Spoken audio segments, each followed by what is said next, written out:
Hello everyone. This is my continuing effort to draw Wolverine.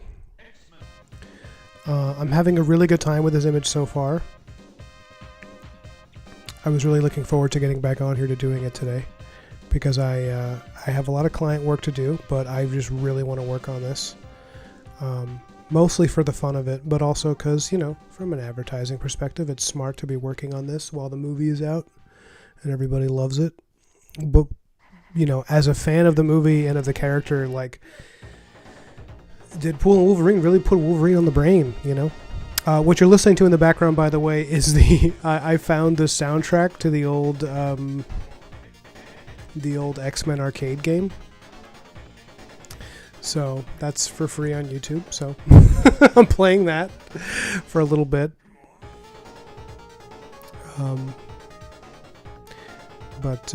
Yeah, so what I was saying was I genuinely really loved seeing him in that costume. Like, it was just really important to me to finally get to see that, as it was for a lot of people, just as someone who geeked out over that comic. And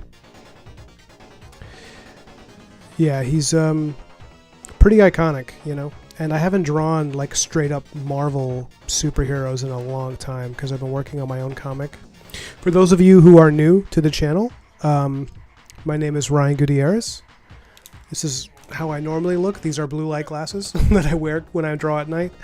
I'm Ryan Gutierrez. I'm a comic book artist. I'm working on a graphic novel series releasing in October of this year, 2024, called BLACKMARROW. And I have this YouTube channel that I just started recently where I just kind of draw live. Sometimes I work on my comic book pages. Sometimes I work on illustrations. And this is one such case where I'm just doing something for fun. But I got a kind of a burst of new subscribers in the past week. Like 50 new people. So hopefully if you guys see this, you like it, you come hang out, live streams after, whatever. But I'm happy to have you in any way.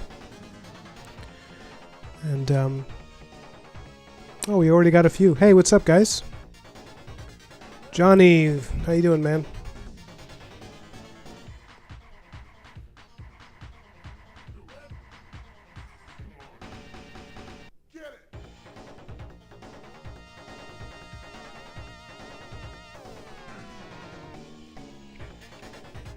And you lurkers, I see you lurking. Say hi. I'd love to talk to some of you.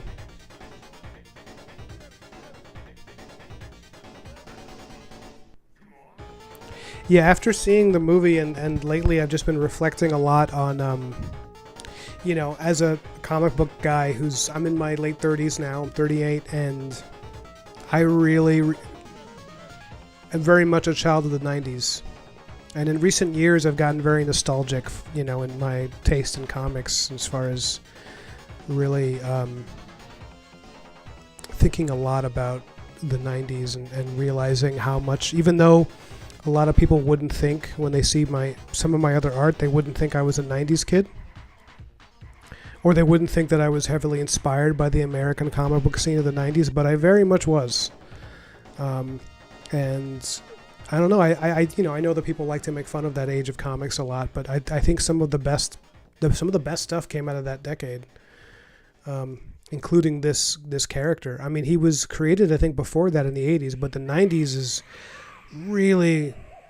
Well, actually, no. Wolverine dates back probably early 80s. When was he created? So anybody who knows, comment underneath.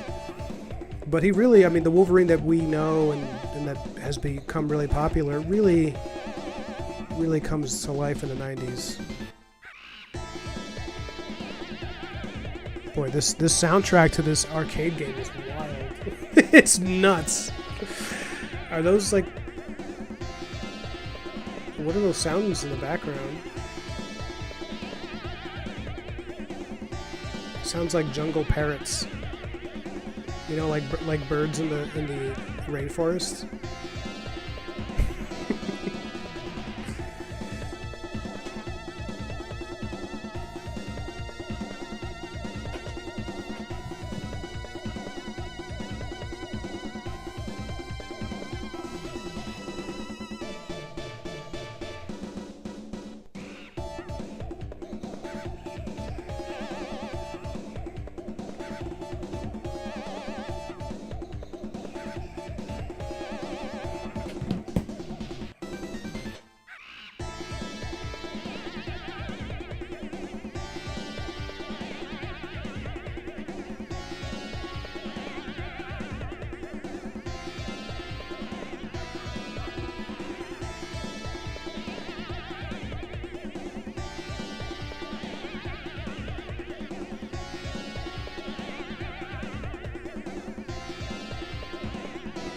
Okay, good. When did they create it, Johnny? I didn't know. I didn't know who Len Wein was. I'm embarrassed to say that because he probably has created a lot of stuff that I've read.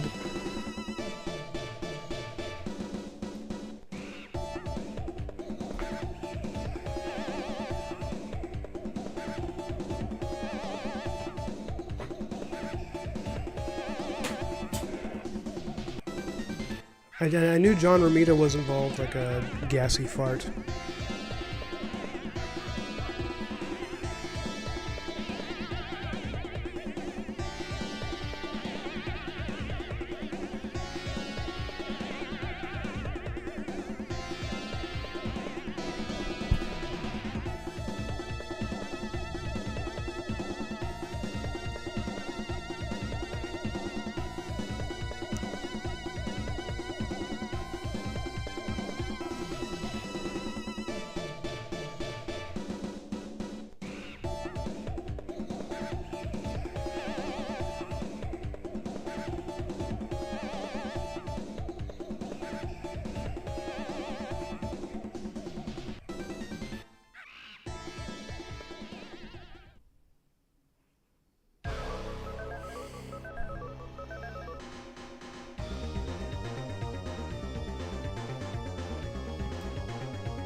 I knew it was in the 70s. I suspected, because then I said the 80s, and I was like, I remember the images of his first appearance, and I was like, that artwork looks much more like the 70s to me. But the thing is, I have almost no, and I'm someone who loves comics, and I've read very few comics from the 70s. I have some 80s stuff, and I have a lot of 90s stuff, and then I have a bunch of things from the 60s and the 50s. From antique shops and stuff. Like I have some first edition Jack Kirby prints of like Fantastic Four, and I got a good deal on them because they're pretty beat up copies, so they didn't fight me too hard for those at the antique shop. But it's still cool to have them. The thing is, it's like taking them out of the plastic is hazardous because they're so beat up and they're so old. But, yeah.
You gotta get that arm hair just right. I like this pen for that, this fountain inker. It's really nice. It really captures the dryness of drawing on vellum paper with a micron.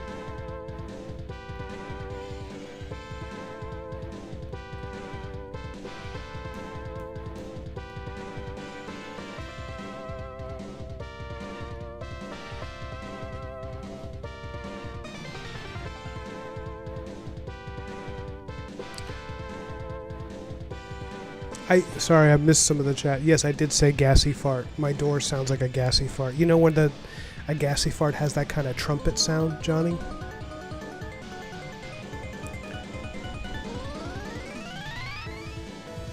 Oh, Johnny says I tried collecting comics for like a second and I realized I don't even know what to get. You should hit me up for recommendations. I would love to. The thing about comic book nerds is that it is a very welcoming culture for the most part. Like, if you ask them for recommendations, you're gonna have to have a plan of escape because we will talk endlessly with recommendations. We want nothing more than to share it with people. So most people in comics, it's like the thing that they want the most is to like share their love of comics with people and to and for more people to get into it. For the most part, I mean, there's a little bit of gatekeeping, and sometimes gatekeeping, you know, sometimes it's about like protecting what works about a particular culture, but for the most part, comic book people are just like, yeah, can we can we get you into the thing that we're into?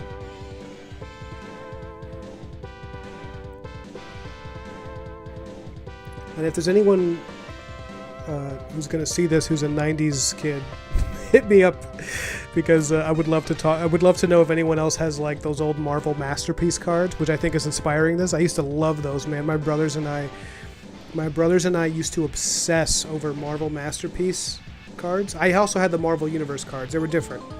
Marvel Universe had like comic art, and then Marvel Masterpieces when they just had like paintings by the popular, you know, Frazetta-inspired artist of the 90s. It was so cool.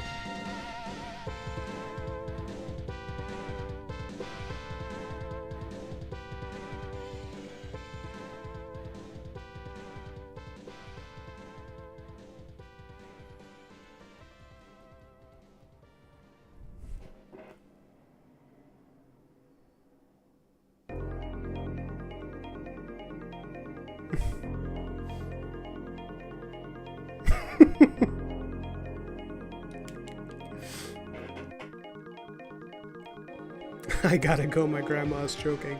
Is that what that means when people say that? That they just want to get out of a conversation with me? Oh man, I wish I'd known. So many friendships lost because I took them at their word.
Hmm.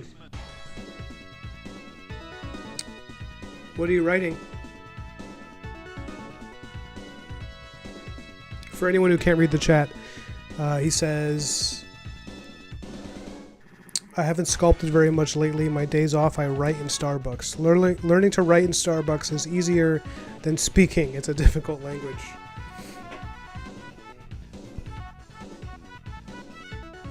Are you still working on that D&D campaign? Are you writing something else?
This music is really growing on me. I don't know how you guys feel about it, but I really I really like it. But I'm happy to change it if it's bothering people.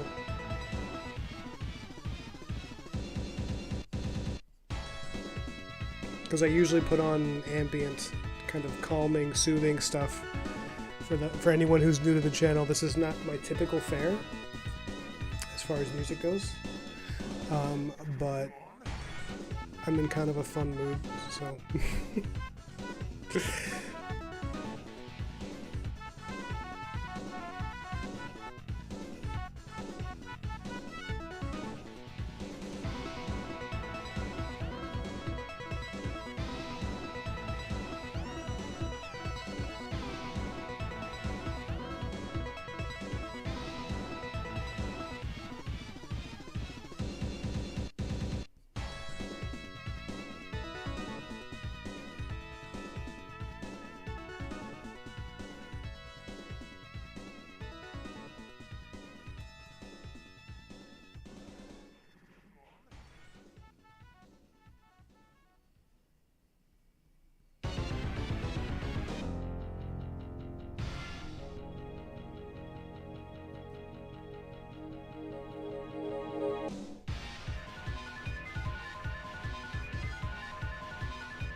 I have not read Blood Meridian.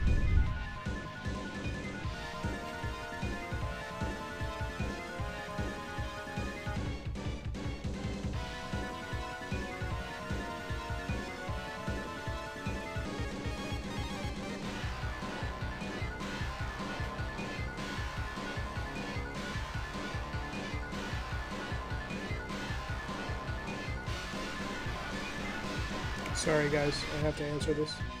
It'll be just a sec.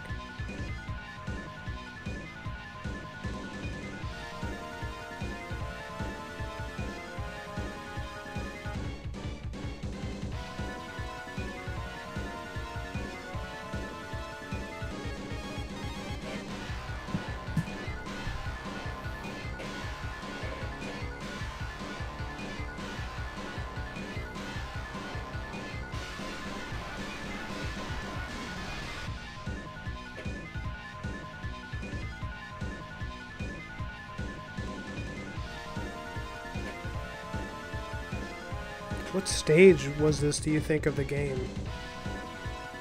I don't want to check because I'm in the middle of drawing, but I like to imagine which, like, arena this was. This has the feeling of a boss fight, doesn't it? But if it's the X-Men game, it's I think this is the Capcom fighting game, right?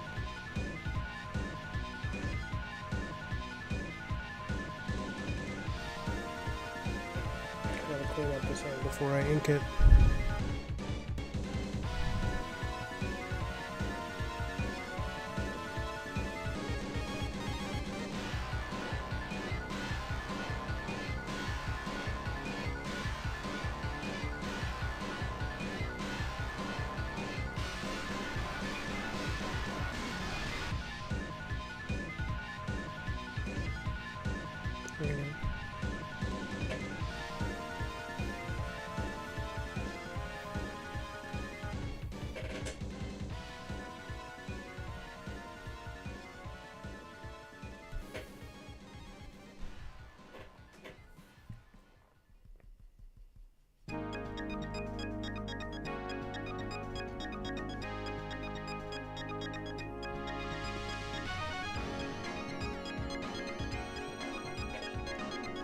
What I'd love to do is play the music from the old X-Men cartoon, but I will get copyright struck so hard that it will break a rib.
Something I really love is how old, like, fighting games from the 80s and the 90s, particularly the Capcom games, particularly the soundtrack, it sounds like just kind of happy music you'd hear at a mall.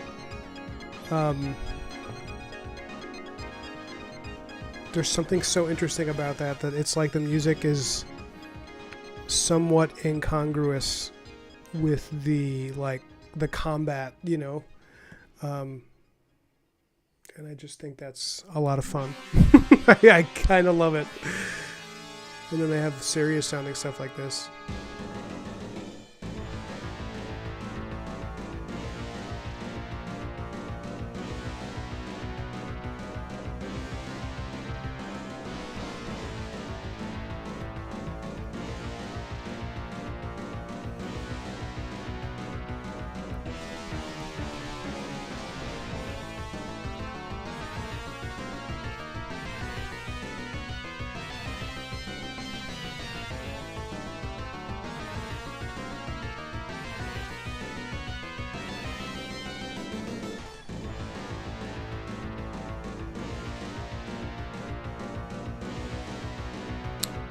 So Johnny says, in reference to the book Blood Meridian, I read sections of it at the bookstore and didn't read the good parts at first. But when I finally found the good stuff and almost threw the book, I got so excited. You almost threw the book like across the room.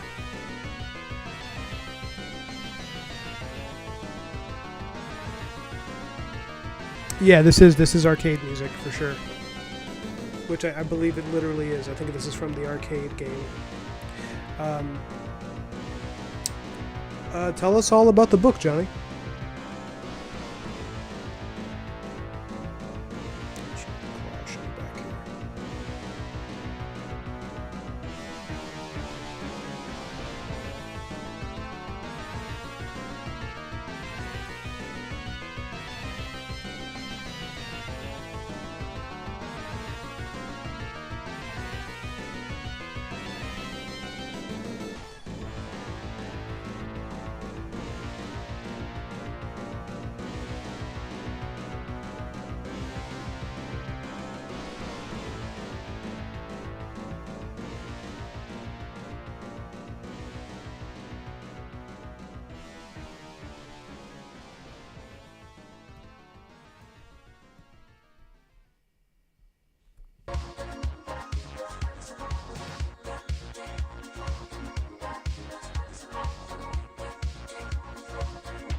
It's interesting, Johnny. What is Blood Meridian about?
Let's switch up the music.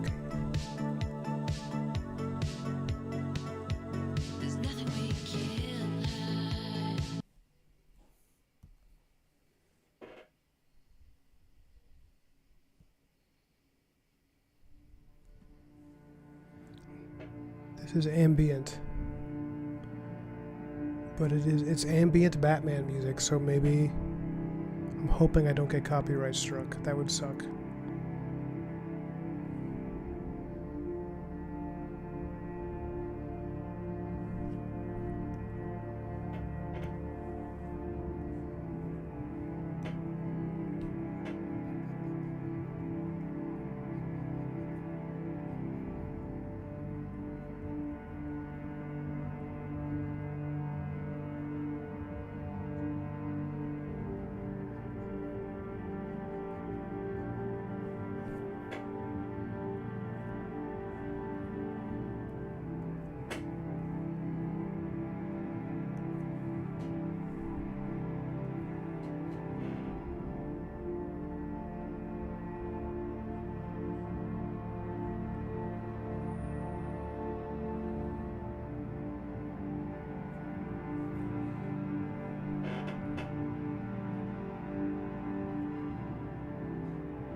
I wouldn't have guessed that Blood Meridian was about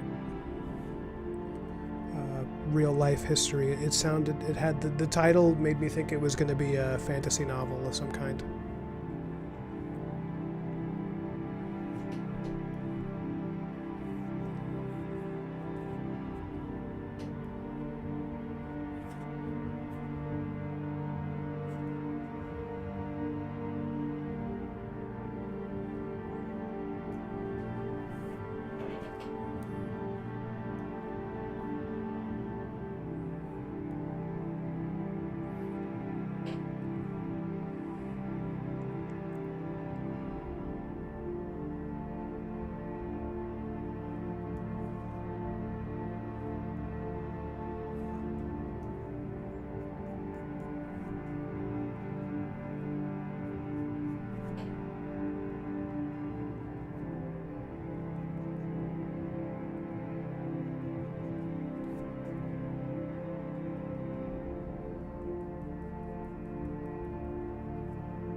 That's cool. You can lurk.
I don't like the look of that leg.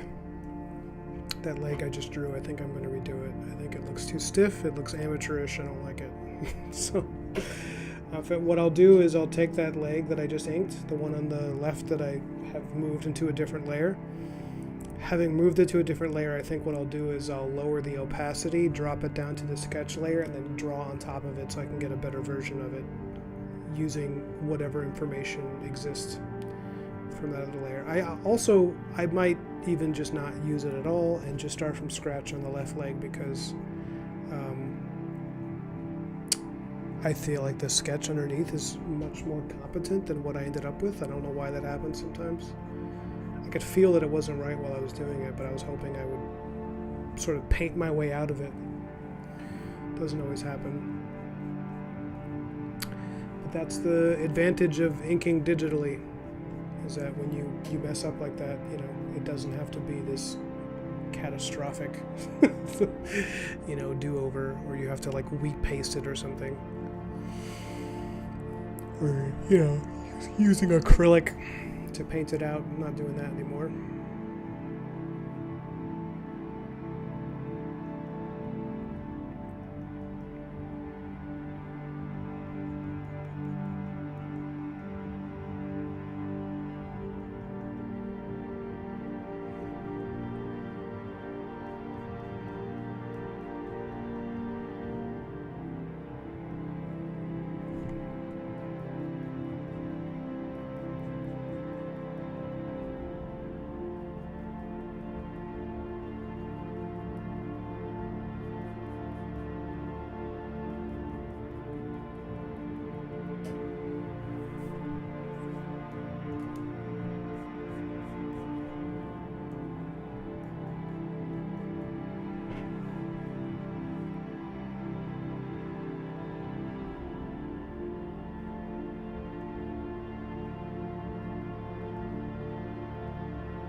This is an interesting question from Johnny. He says, does making art make you happy, or is it more of a compulsion, or both? I can't tell for myself sometimes.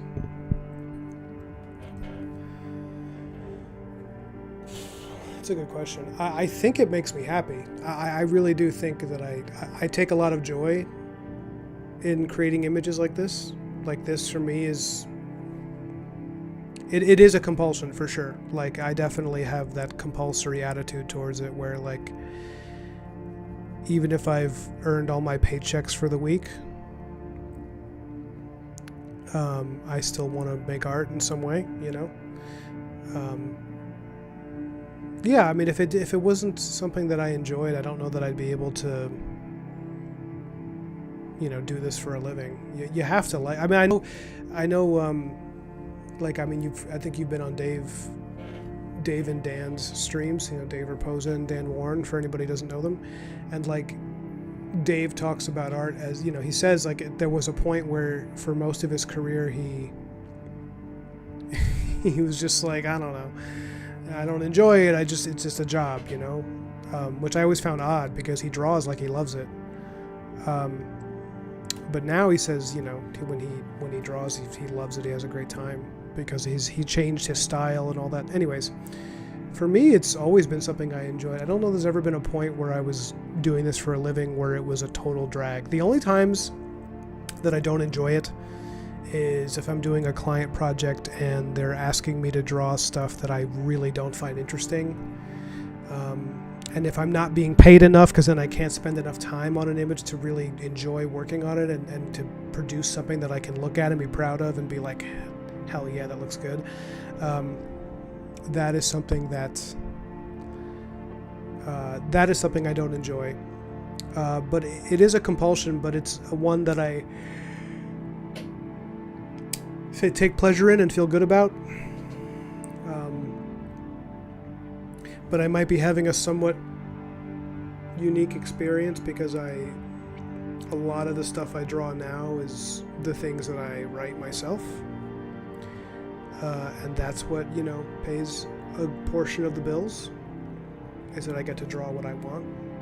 So, but yeah, I mean, for a lot of artists, making art, whatever art form it is a compulsion. It's something that like you got to do, you know. Like I know people who've talked about like, oh yeah, when you take a vacation, take a vacation. Don't draw on your vacation. And, you know, like really? It's not. If I can't like sit there and sketch and relax, like then is that even a vacation? It feels like.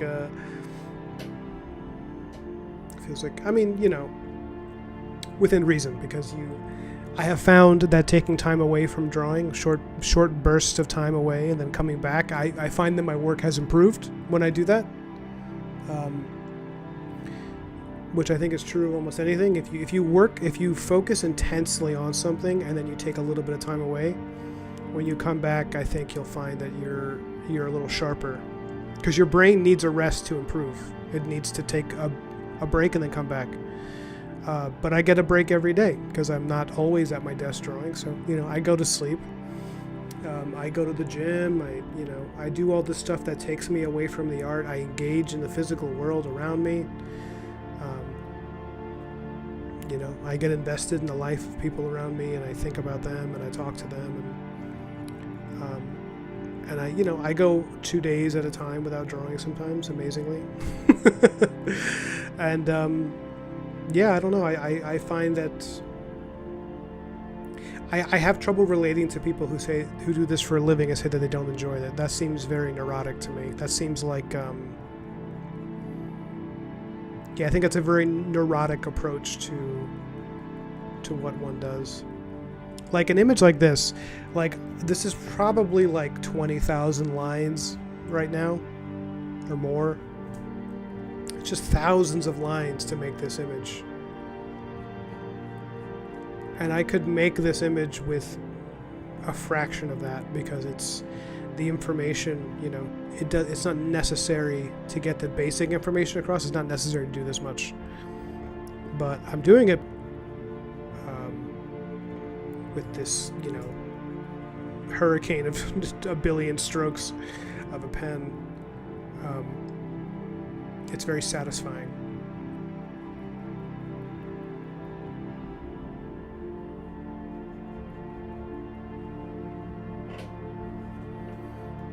But yeah, I don't know. For you, you feel like it's a compulsion, Johnny? You feel like you're doing it just to do it? Because you do work a lot, I will say. You're like you're someone who, if you don't mind me saying, you seem to spend a lot of time working on this stuff when you're not at work, at your day job, I should say.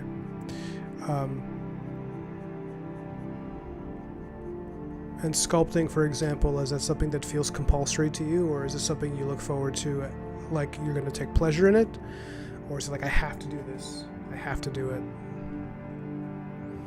I hope you take pleasure in it. I hope it's something that you like, you know.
Sorry guys, I'm trying to negotiate this leg a little bit. Hope it's not too boring to watch.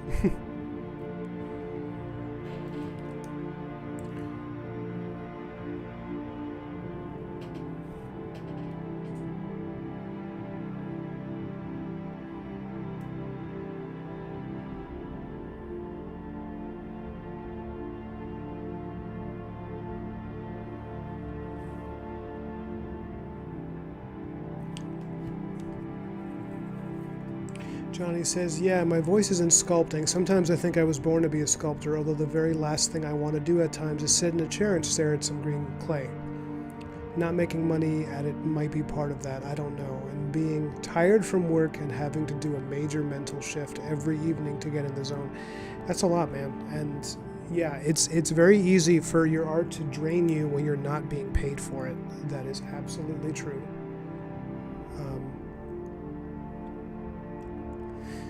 Yeah, that's hold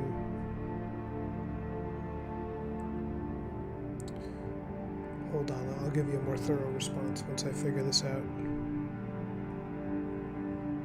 Is that what it is? Was the leg just too big? The shin bone? That's looking a little better, I think, right? Let me see. And if I make the foot bigger?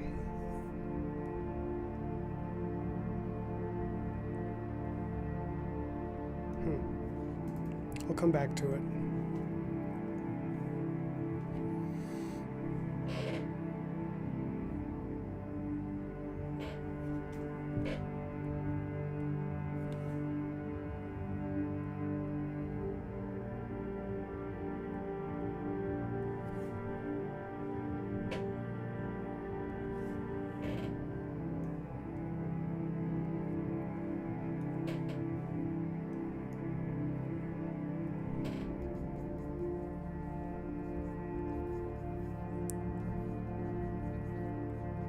Thinking about maybe making the leg super bent. But it doesn't really work.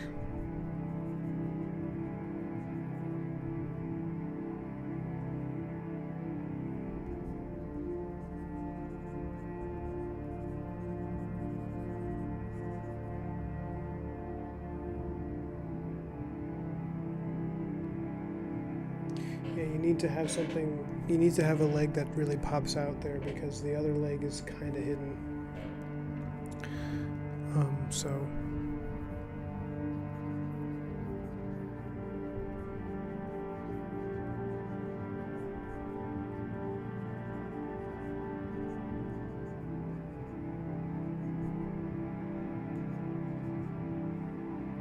That's already looking okay.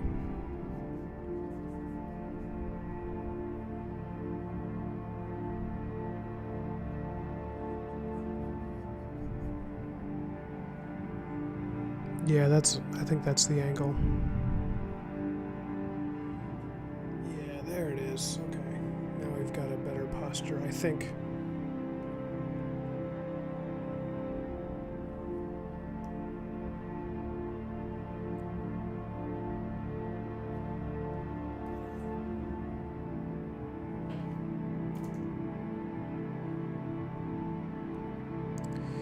Yeah, I'm gonna move the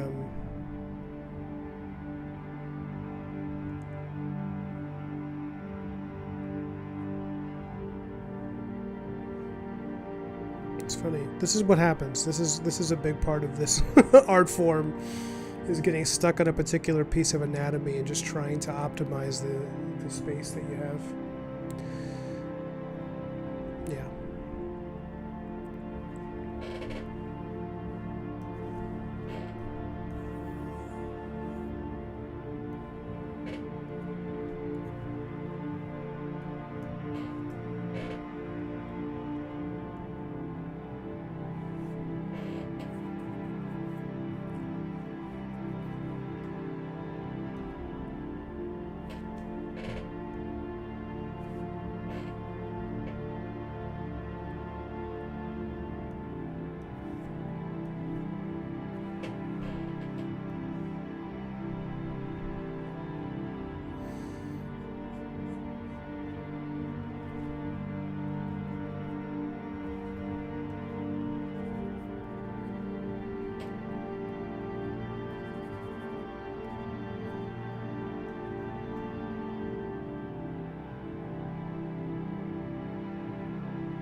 But I gotta ask Johnny, are you socializing enough?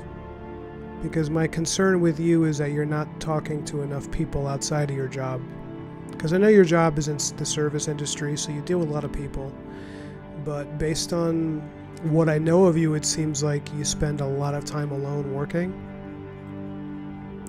And I know you go on dates and stuff, and you're out there doing stuff, but are you getting enough socialization? Because that's a big. People don't realize how important that is when you're trying to make interesting stuff, is to engage with the world,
I have ESP, how so?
No, I can tell because you're very always very quick to show up on my live streams. That's how I. And don't get me wrong, I love having you, man. You're great. I love you, Johnny. But the fact that you're so available means that you're, at the very least, you're online a lot. Doesn't mean that it didn't necessarily mean that you're not socializing. But what I suspect, based on what I know of you, is that you spent so much time at your job, working at a bar, seeing the not so great sides of people, that a part of you probably gets a little exhausted of human beings. You're enduring what I would imagine is a pretty poor helping. Not to say that people who hang out in bars aren't, kind, decent people who deserve love. It's more just like, it's like Hooters is like, it's like a spot where people indulge in some, some pretty basic stuff, and it's, seeing that every day, it could make you down on people a little bit. But I could be projecting. I never worked at Hooters or anything, but I was back in New Brunswick, where I went to school, where I used to teach boxing. I would sometimes get extra work on the side on the weekend, doing like work as a bouncer, which mostly consisted of just being a large man and wearing a black t-shirt and looking imposing, so that nobody would try anything. It's most of your job as a bouncer. Every now and then you got to toss somebody out, but whatever. But it definitely, left a bad taste in my mouth some nights, because you'd see people acting a fool.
Yeah, I would imagine it is quite nuts there.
Everybody, I have found out that there is a dessert waiting for me in my kitchen.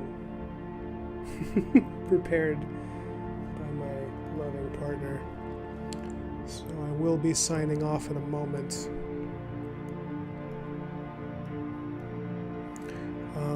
Yeah, this is coming out. I'm really excited to get to the colors on this. I'm enjoying the line work, and I'm gonna try to add a background. I want to do like maybe a poll or something for my, you know, the couple hundred of you that are out there, of what kind of background I should use for this. Sorry that I yawn during the streams. I always do these late, so I get the sleepies. Yeah, I would love to do something that references the 90s X-Men, you know.